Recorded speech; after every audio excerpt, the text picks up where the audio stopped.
We kept up a continuous artillery fire upon the enemy around the whole line, including that north of the James River, until it was light enough to move, which was about 4:45 in the morning. At that hour, Parks and Wright's Corps moved out as directed, brushed the abattis from their front as they advanced under a heavy fire of musketry and artillery, and went without flinching directly on till they mounted the parapets and threw themselves inside the enemy's line. Following the Confederate loss at Five Forks, Grant determined to strike hard at Petersburg. He ordered continuous artillery fire along the enemy line throughout the night of April 1st. At 4 o'clock in the morning on April 2nd, the 9th and 6th Corps would attack along their respective fronts. The 6th Corps assaulted the Confederate trenches along Boydton Plank Road. The 9th Corps was to strike at Confederate-held Fort Mahone. Major Oliver Bobbyshow was with the 48th Infantry Regiment in the 9th Corps and described the assault on Fort Mahone, or as he named it, Fort Hell. 4 o'clock on the morning of the 2nd, a heavy artillery fire was opened all along the rebel lines. Skirmishers were pushed forward, and at 4:30 the troops advanced with great alacrity and enthusiasm upon the rebel fortifications. Only half rationed and with scalding coffee hastily swallowed, the 48th moved toward the rear of Fort Hell. With a savage rush, the rebel picket line was reached and captured without much of a struggle. The rebel Fort Mahone's guns belched a very inferno of shot and shell into the ranks. On pushed the boys, determined to capture the dire old tormentor who had troubled them so the winter long. The attack was almost impetuous. The initial attack of the 9th Corps was successful, capturing 3 Confederate batteries. The Southerners were low on manpower. Their line was stretched thin. But the Confederate trench works that had hampered Union offensives so often slowed progress to a halt. Then, the Confederates were able to turn their own heavy guns onto the Federals. But as Bobby Schell of the 48th Regiment describes it, the Union troops did not stop fighting. General Curtin, apparently unconcerned under the tempest of shot and shell poured into the command, had the regimental colors brought to him. The men rallied around their standard and, led by the brave Curtin, renewed the assault, pushed through the obstructing abattis, over the moat, scaled the earthworks, securing a lodgment on the walls. Along came the 39th New Jersey, the color bearer gallantly springing right into the midst of the rebels, an act of bravery that excited the admiration of all who witnessed it. Captain John L. Williams of Company F shouted, "Forward, boys, and save the Jersey colors." With one bound, the men sprang forward, A hand-to-hand encounter ensued, which lasted but a moment. The rebels were overpowered, the fort was captured, and the enemy driven beyond it for a considerable distance. The Ninth Corps had overrun the Confederate trenches, but Southern resistance was fierce. It was hours before they could overcome Fort Mahone and hold it, and that was due in large part to the success of the Sixth Corps. The Sixth faced Lieutenant General A.P. Hill's Corps of veterans, but again, the Confederate line was thin. Before dawn, the Sixth had smashed a hole in the Confederate line at Boydton Plank Road. Into that hole poured the 24th Corps. They crossed Boydton Plank Road, headed north. Before they could reach the city, the 24th had to overcome Forts Gregg and Whitworth. They were able to capture both in hard fighting. The battle cost the South another of its generals. A.P. Hill had rushed to the scene upon learning that the Union forces had broken through his line. He attempted to rally his men, but instead was shot and killed. Sergeant Major Osborne of Carolina wrote later, About 11 a.m., a battery to the right of Fort Mahone could be spared to run around that rear of the fort. It was quick work. For less than 30 minutes, there was not one wounded Yankee left. They retreated down the ravine, not stopping until they reached their works. The open space of Fort Mahone was literally covered with blue-coated corpses. with that one break through the Confederate lines, the Southern defenses around the city were indeed untenable. After 9 long months of trench warfare that would not be seen again until World War I, the siege of Petersburg was over. The Confederate forces had withdrawn into the city's inner defenses. Grant planned another artillery bombardment to begin at 5 a.m. on April 3rd, followed by another assault an hour later. But General Robert E. Lee evacuated the city in the night. Lee retreated to the west, hoping to link up with General Joseph E. Johnston's forces in North Carolina. But his own army was disintegrating, shedding deserters as it marched. Whatever else it might still have, the Confederacy did not have enough men to fight the North. The Southern forces were worn out. But in truth, there was one source of manpower to which they could still turn to fill their ranks: slaves. The Union had been recruiting African American men, both slaves and free blacks, since the Emancipation Proclamation on January 1st, 1863. In fact, some all-black fighting units were organized even before that time. A large concentration of the United States colored troops were involved in the siege of Petersburg. 15 of these men would earn the Medal of Honor for their fighting. So if the North, which certainly had its own racial prejudices to overcome, recognized the value of African Americans as soldiers, why couldn't Southerners? A few Southerners did. In December 1863, Confederate General Patrick Cleburne prepared a memo to his fellow officers. Cleburne argued that, given the overwhelming numerical superiority of the Union forces, Southerners must be willing to give up their slaves rather than become slaves themselves. Some of Cleburne's fellows agreed, but others were outraged, even calling him a traitor. Eventually, though, the memo found its way to President Jefferson Davis. His cabinet reacted so harshly that Davis instructed Joseph Johnston, commander of the Army of the Tennessee, to squash all discussion of Cleburne's suggestion. As the war dragged on, however, more Southerners began to consider the possibility of offering slaves freedom for service in the Confederate Army. By late 1864, General Robert E. Lee and Secretary of State Judah Benjamin were pushing to give slaves freedom if they would fight for the Confederacy. Although most were still outraged by the idea, the Confederate Congress finally approved a plan for enlisting slaves on March 13, 1865. The Confederacy managed to quickly assemble 2 companies of black soldiers, but they never saw combat. Once Lee was forced to evacuate Petersburg, it was no longer possible to hold Richmond. The capital of the Confederacy had to be surrendered. As President Jefferson Davis sat in church on April 2nd, he received a dispatch from Lee. Petersburg would fall. Richmond would follow. The Confederate government must evacuate immediately. Davis and his cabinet fled Richmond on the last available railroad line. They brought with them the city's defenders, the treasury, and whatever records that they could carry. Everything else that might be of military, industrial, or intelligence value was burned. As the soldiers retreated, their orders were to burn the armory, the bridges, the warehouses, and any supplies remaining. The fire spread out of control, destroying large portions of the city.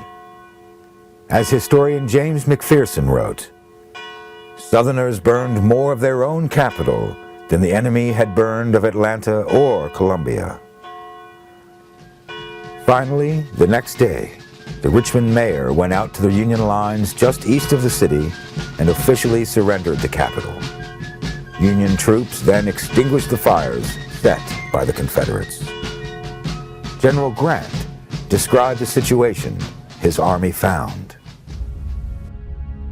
I received a dispatch from General Weitzel which notified me that he had taken possession of Richmond at about 8:15 o'clock in the morning of that day, the 3rd, and that he had found the city on fire in 2 places. The city was in most utter confusion. The authorities had taken the precaution to empty all the liquor into the gutter and to throw out the provisions which the Confederate government had left for the people to gather up. The city had been deserted by the authorities, civil and military, without any notice whatever that they were about to leave. In fact, the very hour of the evacuation, the people had been led to believe that Lee had gained an important victory somewhere around Petersburg. President Abraham Lincoln was visiting General Grant at the time that Petersburg and then Richmond had fallen. On April 4th, he and his young son Tad toured the fallen capital. An aide-de-camp of General Weitzel named Thomas Graves assisted with Lincoln's tour. The president had arrived about 9 o'clock at the landing called Rockets upon Admiral Porter's flagship, the Malvern. As soon as the boat was made fast without ceremony, he walked on shore and started uptown. As soon as Admiral Porter was informed of it, he ordered a guard of Marines to follow as an escort. But in he walked of about 2 miles, they never saw him, and he was directed by Negroes. At the Davis house, he was shown into the reception room with a remark that the housekeeper had said that the room was President Davis's office. As he seated himself, he remarked, "This must have been President Davis's chair." And crossing his legs, he looked far off with a serious, dreamy expression. The war seemed all but over, but the dying was not yet finished. General Sheridan's cavalry blocked Lee's flight southwest to join Johnston again and again. Meanwhile, the Union Army maintained its pursuit. And on April 3rd, a cavalry division under Brigadier General George Armstrong Custer struck Lee's rear guard at Namazine Creek. Both sides took losses, but Custer's men were able to take 350 prisoners, plus 100 horses and an artillery piece. Another Union cavalry brigade burned supply wagons and skirmished with Confederate forces at Amelia Springs on April 5th. The Army of the Potomac and the Army of Northern Virginia met for what would be their last significant battle on April 6th. Grant described the action. The armies finally met on Sailor's Creek when a heavy engagement took place, in which infantry, artillery, and cavalry were all brought into action. Our men on the right, as they were brought in against the enemy, came in on higher ground, and upon his flank giving us every advantage to be derived from the lay of the country. The enemy's loss was very heavy, as well in killed and wounded as in captures. Some 6 general officers fell into our hands in this engagement, and 7,000 men were made prisoners. With those losses, Lee had run out of options. He struggled to reach supply trains at Appomattox Station, but those had already been captured by Custer's cavalry. Grant wrote, The Confederates were surprised to find our cavalry had possession of the trains. However, they were desperate and at once assaulted, hoping to recover them. In the melee that ensued, they succeeded in burning one of the trains, but not in getting anything from it. Custer then ordered the other trains run back on the road toward Farmville, and the fight continued. A sharp engagement ensued, but Lee quickly set up a white flag. Grant and Lee had already been exchanging messages, with Grant hoping to avoid further conflict. With the supply trains lost, Lee was finally ready to discuss terms of surrender. They met in the village of Appomattox Courthouse at the home of Wilmer McLean. Brevet Brigadier General Horace Porter described the meeting.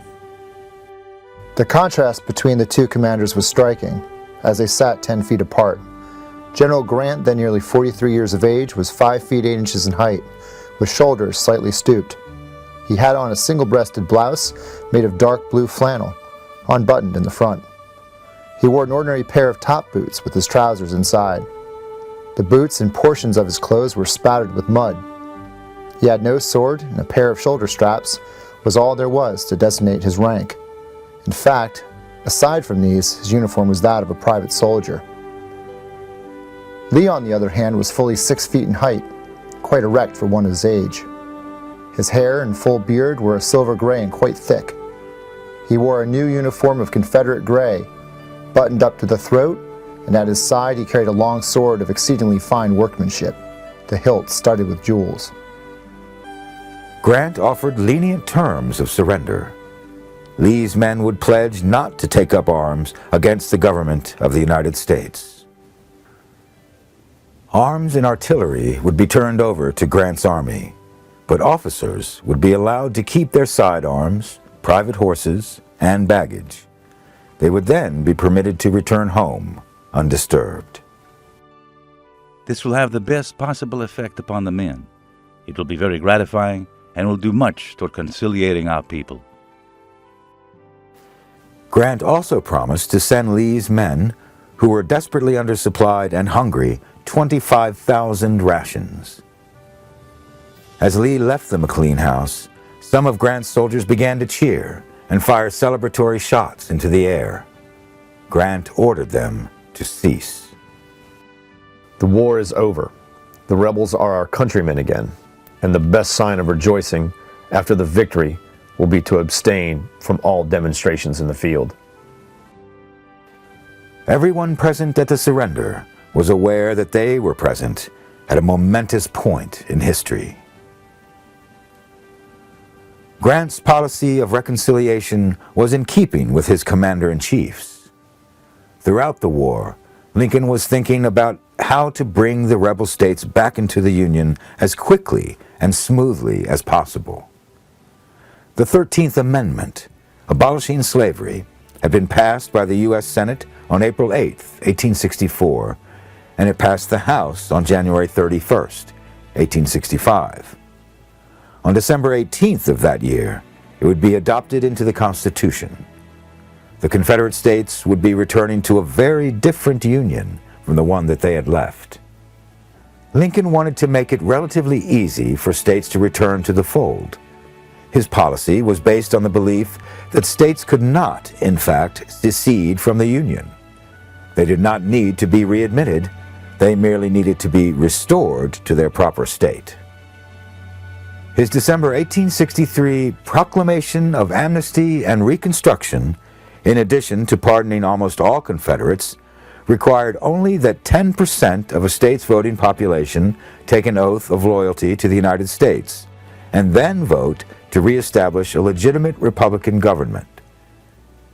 new state governments would have to abolish slavery. The 13th Amendment, abolishing slavery in the United States, had already passed the Senate and the House. 3 states, Louisiana, Tennessee, and Arkansas, had already met Lincoln's requirements and established Lincoln governments. Congress resented Lincoln's 10% solution. Most wanted significantly harsher terms imposed upon the states in rebellion. They disagreed with Lincoln's belief that these states had not left the Union, and they believed that readmittance should not be easy. Radical Republicans had passed the Wade-Davis Bill in 1864.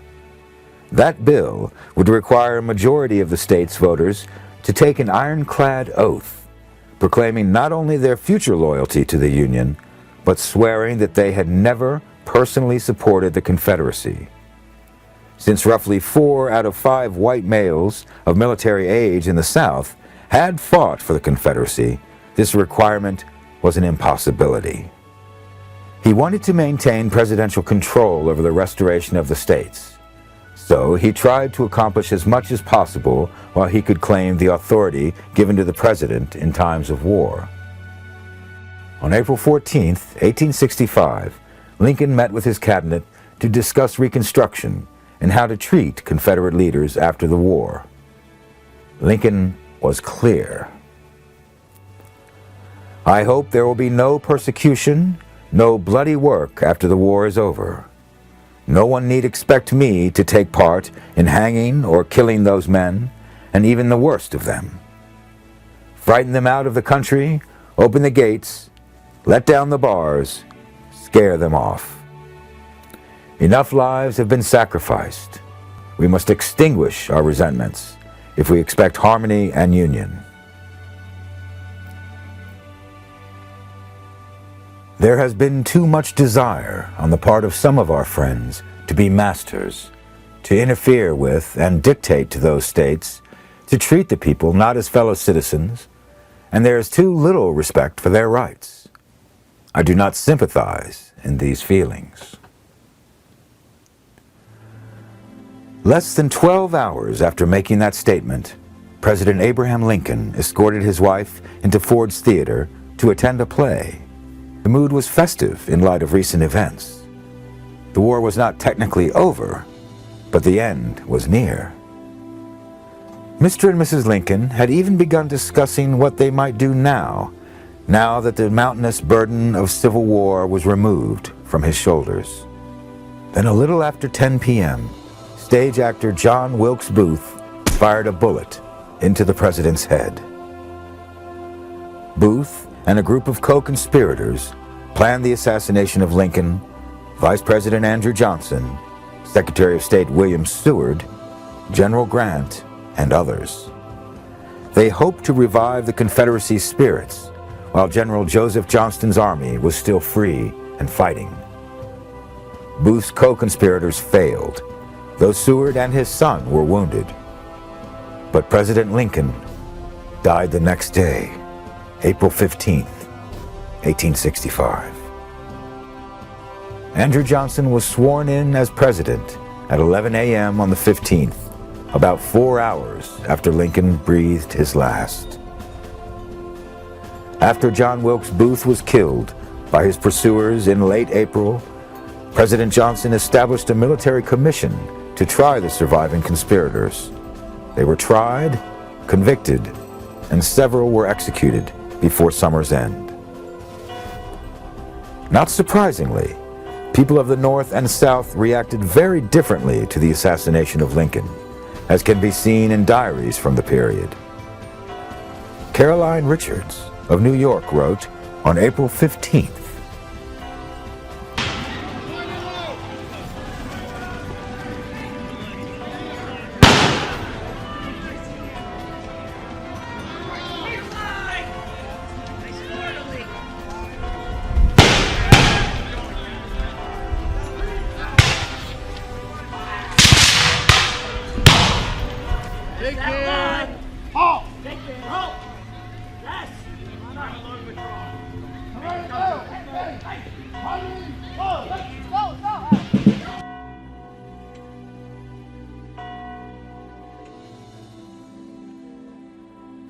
Kate Stone of Louisiana, whose family had fled to Texas during the war, had a very different response.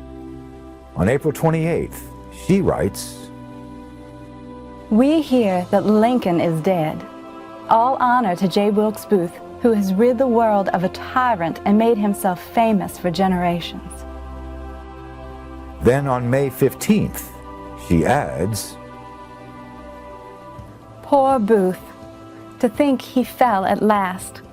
Many a true heart at the South weeps for his death. Lincoln's fate overtook him in the flush of his triumph, on the pinnacle of his fame, or rather infamy. We are glad he is not alive to rejoice in our humiliation and insult us by his jokes." Certainly not all Southerners had quite that reaction. Sarah Morgan of Louisiana wrote, "Vengeance is mine. I will repay, saith the Lord. This is murder. God have mercy on those who did it.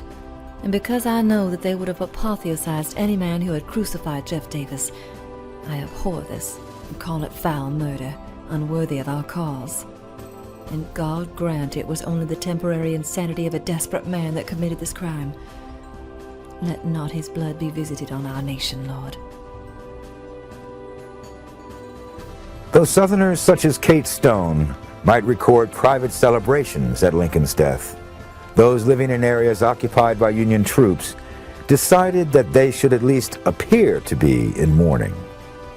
Sarah Morgan noted that the more thankful her neighbors seemed to be about Lincoln's death, the more ostentatiously they draped their homes in black. And many Southerners recognized that the assassination of Lincoln could mean disaster for former Confederates now that the Union victory seemed inevitable. One such Southerner was the President of the Confederacy. Jefferson Davis had fled to Charlotte, North Carolina, which would, for a short time, be the final capital of the Confederacy. When told of Lincoln's assassination, Davis said, I certainly had no special regard for Mr. Lincoln, but there are a great many men of whose end I would much rather have heard than his. I fear it will be disastrous for our people, and I regret it deeply. Davis was right to be concerned, for the people of the North felt as much rage as they did sorrow at Lincoln's murder. The desire for retribution, to punish the South, was strong. After Lincoln's death, writer Herman Melville captured the anger and sorrow of the North and the trepidations of the South in his poem, The Martyr. Good Friday was the day of the prodigy and crime, when they killed him in his pity, when they killed him in his prime, of clemency and calm, when with yearning he was filled, to redeem the evil-willed, and though conqueror be kind.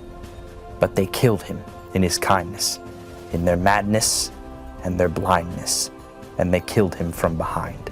There is sobbing of the strong and a pall upon the land, but the people in their weeping bear the iron hand. Beware the people weeping when they bear the iron hand.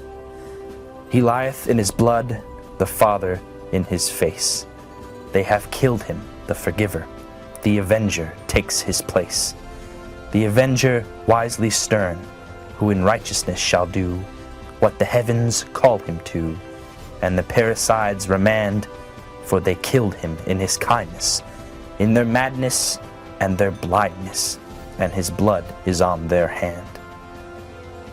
There is sobbing of the strong and a pall upon the land, but the people in their weeping bear the iron hand. Jefferson Davis would soon get a sense of the people's anger as the war came to its end. Though it is common to think of Lee's surrender at Appomattox as the end of the Civil War, in truth, the largest Confederate army with almost 90,000 men was still in the field under Joseph E. Johnston. On April 17th, 2 days after Lincoln's death, Union General William Tecumseh Sherman met with General Johnston to discuss Johnston's surrender. Sherman received word of Lincoln's death only moments before meeting with Johnston. He later wrote, As soon as we were alone together, I showed him the dispatch announcing Mr. Lincoln's assassination and watched him closely. The perspiration came out in large drops on his forehead, and he did not attempt to conceal his distress. He denounced the act as a disgrace to the age and hoped I did not charge it to the Confederate government. I told him I could not believe that he, or General Lee, or officers of the Confederate Army could possibly be privy to acts of assassination. But I would not say as much for Jeff Davis. I then told him that I had recently had an interview with General Grant and President Lincoln, and that I was possessed of their views. That with them, and the people north, there seemed to be no vindictive feeling against the Confederate armies, but there was against Davis and his political adherents.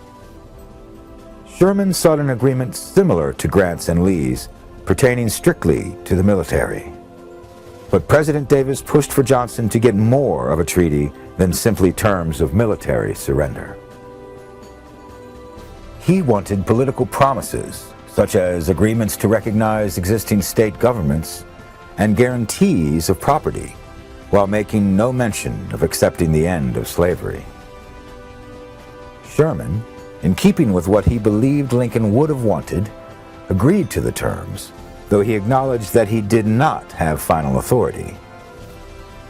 When the terms were sent to Washington, he discovered that the mood at the White House was now very different than a week earlier, before a man calling himself a Southern patriot murdered the president. The new president, formerly Vice President Andrew Johnson, ordered Sherman to agree only to purely military terms of surrender, which Johnston accepted. Jefferson Davis did not want to give up the fight. Brigadier General Basil Duke wrote about a meeting between Davis and a handful of brigadier generals days after Johnston's surrender. After some conversation of a general nature, he said, "It is time that we adopt some definite plan upon which the further prosecution of our struggle shall be conducted. I have summoned you for consultation." After we had each given, at his request, a statement of the equipment and condition of our respective commands, Mr. Davis proceeded to declare his conviction that the cause was not lost any more than hope of American liberty had gone amid the sorest trials and most disheartening reverses of the revolutionary struggle, but that energy, courage, and consistency might yet save all. "Even," he said, "if the troops now with me be all that I can for the present rely on, 3,000 brave men are enough for a nucleus around which the whole people will rally when the panic which now afflicts them has passed away." He then asked that I should make suggestions in regard to the future conduct of the war. We looked at each other in amazement and with a feeling a little akin to trepidation, for we hardly knew how we should give expression to views diametrically opposed to those he had uttered. Davis's generals knew that the war was over. Soon Davis would realize it as well. On May 10, 1865, Jefferson Davis was captured in Irwin County, Georgia. He would remain in prison for 2 years. He was released on bail, and the federal government eventually dropped its case. With the war over and Lincoln dead, what was to happen with Reconstruction? Lincoln and the radical Republicans in Congress had struggled with each other over Reconstruction. Lincoln wanted it done quickly. He was adamant that states must accept the effects of the Emancipation Proclamation and outlaw slavery in their constitutions. But he wanted their return into the federal fold to be otherwise as smooth as possible. The radical Republicans had a much harsher view of how the rebellious states might be reconstructed. Senator Charles Sumner of Massachusetts, who before the war had been brutally beaten on the Senate floor by a Southern congressman, believed that they had committed state suicide and should be treated as conquered land. He strongly objected to Lincoln's lenient policy.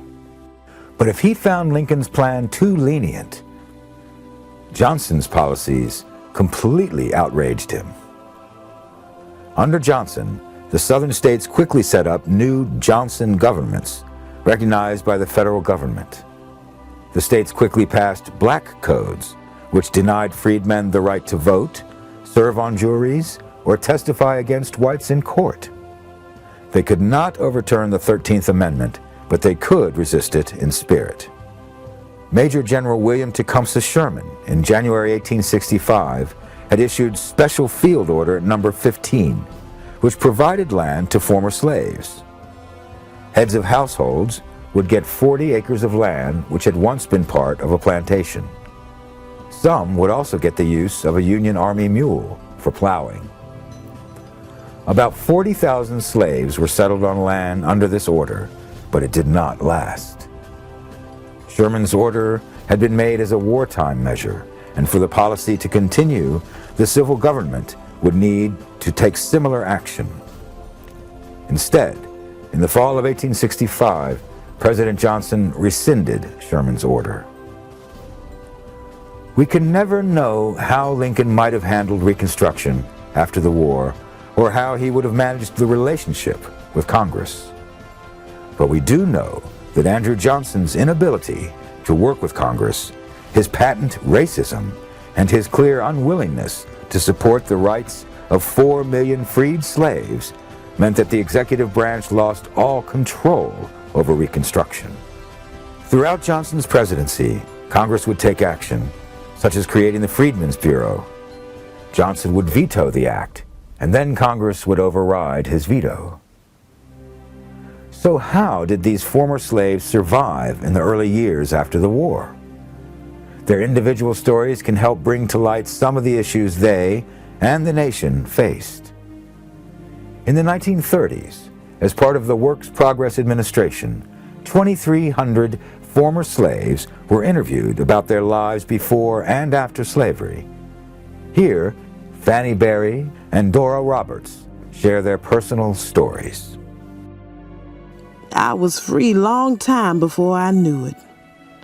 My mistress still hired me out, till one day in talking to the woman she hired me to, God bless her soul, she told me, "Fannie, you are free. And I don't have to pay your master for you now. You stay with me." She didn't give me no money, but let me stay there, work for victuals and clothes, 'cause I ain't got nowhere to go. After the war broke out, we was all carried up to the plantation in Early County to stay till after the war. The day the Emancipation was read, there was sadness and gladness. The old master, he called us all together, and with tears in his eyes, he said, "You is all free. And now you can go just where you please. I have no more jurisdiction over you. All who stay will be well cared for, but the most of us, we wanted to come back to be the place where we lived before, Liberty County." So he outfitted the wagons with horses and mules and give us what there was of provisions on the plantation and sent us on our way to the old plantation in Liberty County. We get in such a bad fix, some of the people died. It seemed like the old Lord must have heard the prayers of his children, for a long way down the road, we see our old master coming, and he brung men and horses to get us safely to the old home. And when we got up there, I never see him no more, 'cause he went back up in Early County. Every freedman's story is unique, but they all tell of the hardships faced by a people moving from slavery to freedom. Some slaves fared better than others due to their own skills or luck, or due to a sense of responsibility to their own former masters. But it was clear that the nation could not rely on all former masters to demonstrate such compassion. During the Reconstruction era, the federal government dissolved the governments of most of the former Confederate states and managed the states through the Freedmen's Bureau, which was a branch of the military. The Freedmen's Bureau was established to help former slaves obtain food, medicine, housing, education, and land to aid in the difficult transition from slavery to freedom. Initially, the Bureau's focus was on providing the basic necessities for survival: emergency food, housing, and medical aid. But its larger role was to help freed slaves get an education and find work, and try to ensure fairness in labor contracts.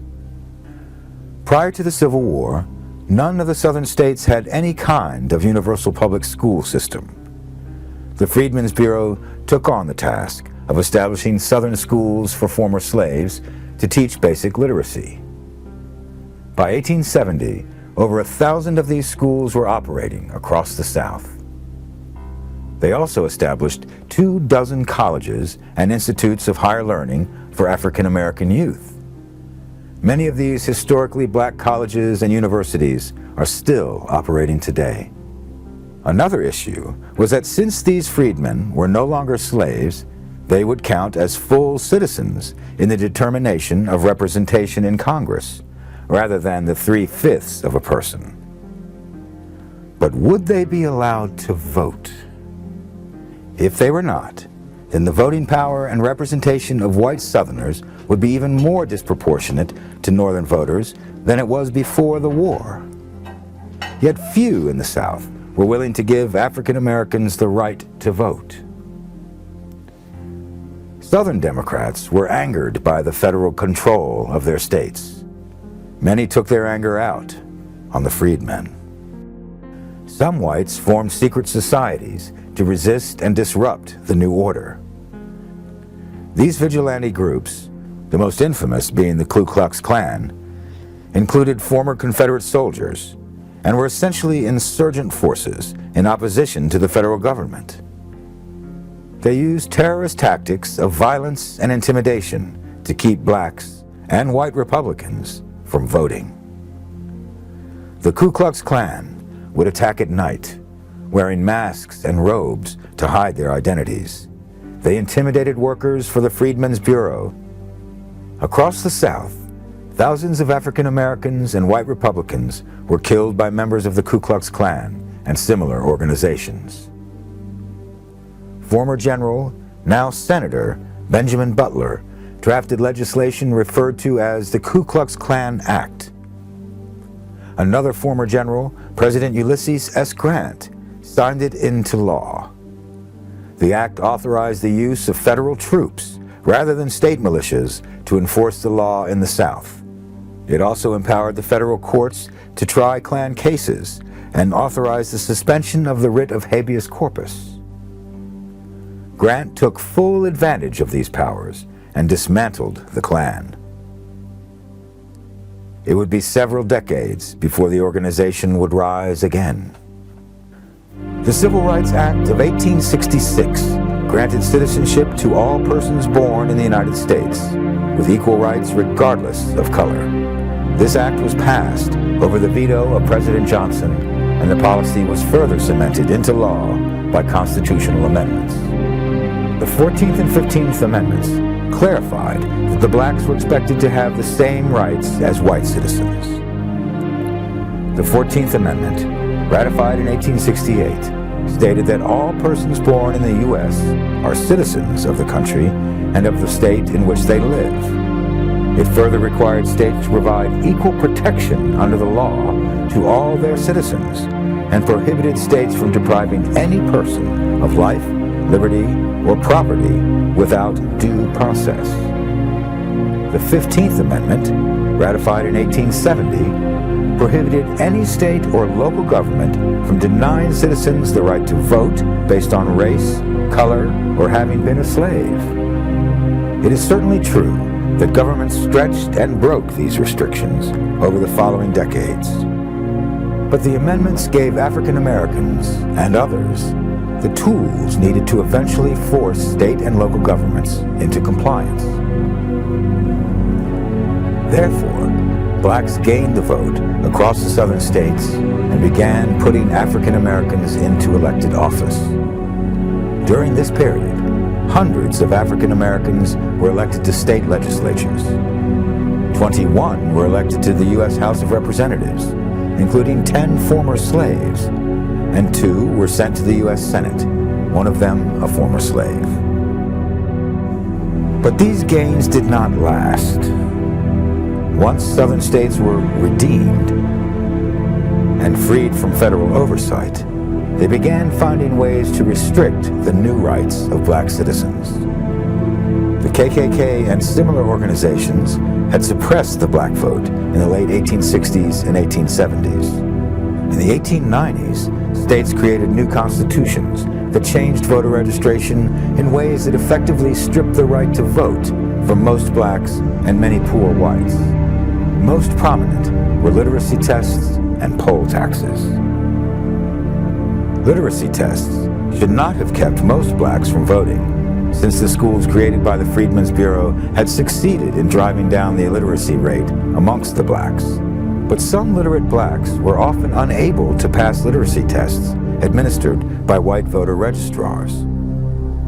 In some cases, grandfather clauses were added to the voting requirements, allowing a man to register to vote if his grandfather had possessed the right to vote.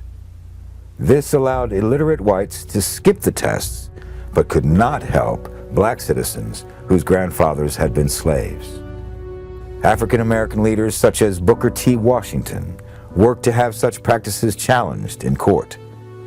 But in the first years of the 20th century, the courts, as well as Congress, were not willing to fight Southern power on this issue.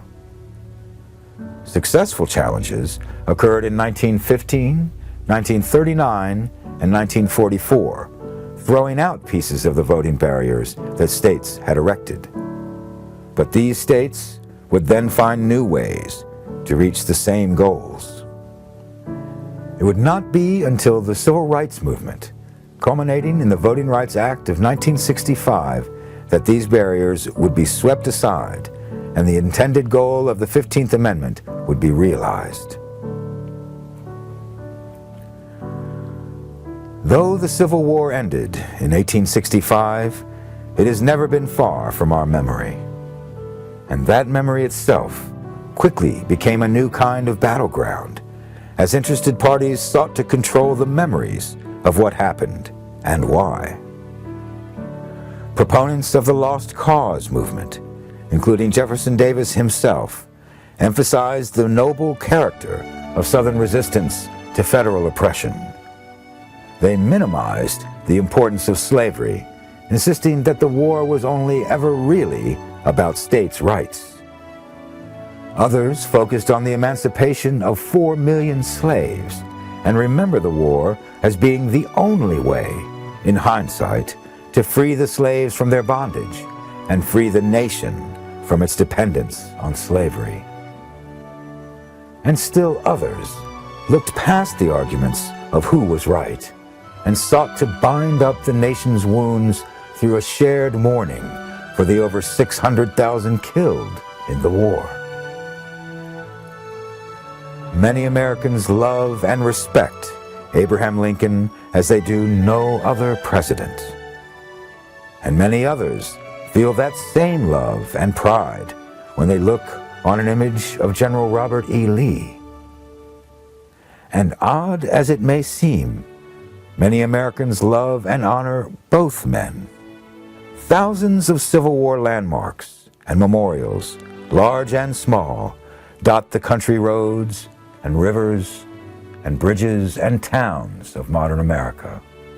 Every year, thousands of reenactors don Union and Confederate uniforms and replay the great and terrible battles of that war. Americans may never completely reconcile their feelings toward the Civil War and its participants, but they will never forget.